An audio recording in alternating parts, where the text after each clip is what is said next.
Have you ever met someone and felt an instant connection? As if you've known them before, as if your heart recognized them before your mind did. Many people call that a soulmate, but does Islam actually believe in soulmates? Was your spouse already written for you before you were born? And what if you've searched for love your entire life and never found it? Does that mean Allah forgot about you? Let's explore what Islam really teaches about love, marriage, and destiny. Allah tells us in the Quran, and among His signs is that He created for you spouses from among yourselves so that you may find tranquility in them. And He placed between you love and mercy. Think about that. Love is not just an emotion in Islam. It is one of the signs of Allah, a miracle that happens between two people. A complete stranger can suddenly become the most important person in your life. Someone who was once unknown to you becomes your source of comfort, support, and companionship. That itself is a sign of Allah's power. Prophet Muhammad, peace be upon him, once said, "Souls are like enlisted soldiers. Those who recognize one another are inclined toward one another, and those who do not recognize one another are distant." The scholars explained that people naturally feel drawn to certain individuals. Sometimes you meet someone and immediately feel comfortable around them. Sometimes you meet another person and, despite their good qualities, you simply don't connect. This is part of the mystery of how Allah created the human soul. But does this mean there is only one person in the entire world meant for you? Islam doesn't teach that there is one magical person who completes you. Rather, Allah's decree encompasses all things. He knows who you will marry. He knows the choices you will make, and He has written your story before you were born. Prophet Muhammad, peace be upon him, taught that Allah wrote the decrees of creation long before the heavens and earth were created. Your life is not random. Your marriage is not random. Your tests are not random. Everything happens according to the wisdom of Allah. Now that doesn't mean love is forbidden.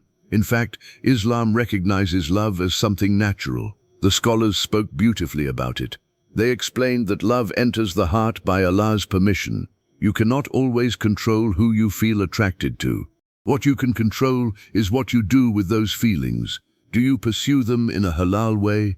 Do you protect the boundaries set by Allah? Do you seek marriage instead of sin? That is where your responsibility begins. Prophet Muhammad, peace be upon him, said, "I have not seen anything better for two people who love one another than marriage." Think about how beautiful that is.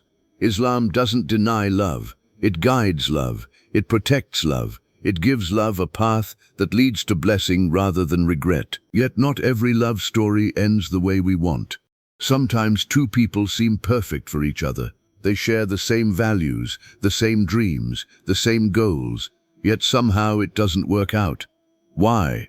Because love is not only about desire, it is also about destiny. There were people during the time of Prophet Muhammad, peace be upon him, who experienced heartbreak. One famous story involved a man named Mughith. He loved his wife deeply, but she no longer wanted to remain married to him. People saw him walking through the streets heartbroken. Prophet Muhammad, peace be upon him, felt sympathy for him, but he did not force her to stay. Why? Because not every relationship is meant to continue. Not every love story is written to end in marriage. Sometimes Allah closes a door because He knows what we do not know. And that's one of the hardest tests a believer faces, accepting Allah's decree when it differs from our plans. Many people spend years wondering, when will I find my spouse? Why hasn't it happened yet? What is wrong with me? But here's an important reminder. Your value does not come from your relationship status. Your worth does not depend on whether you are married. Look at some of the greatest people in history. Maryam, peace be upon her, was among the greatest women ever created, yet she was never married. Her status with Allah was not reduced because she was single.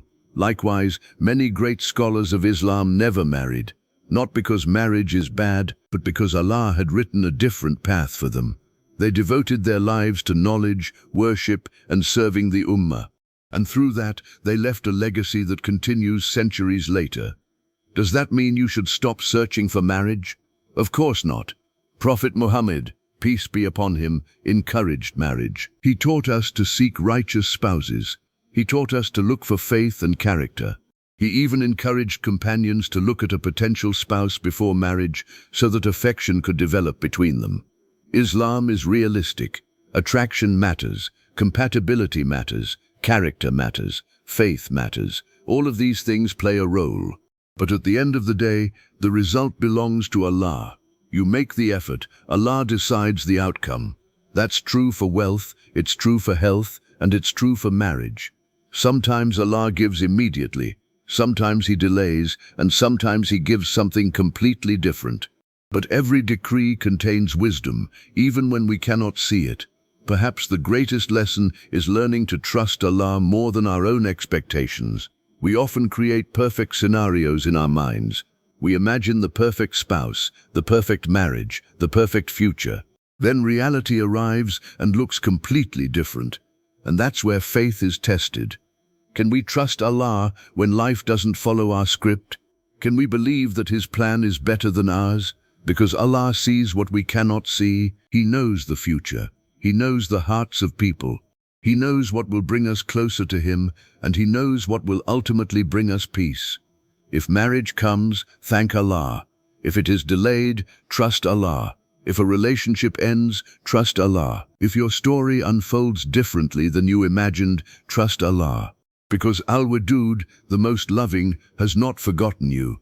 Not for a single moment. Your story is still being written. Your future is still unfolding. And the one who controls every heart and every destiny is the most merciful. So never lose hope. Never think you have been abandoned. And never believe that your happiness depends on one person. Your happiness begins with Allah. And whatever He has written for you will reach you at exactly the right time. No sooner, no later. And when it does, you'll realize that His plan was always better than your own. May Allah grant us righteous spouses, content hearts, and complete trust in His decree. Ameen.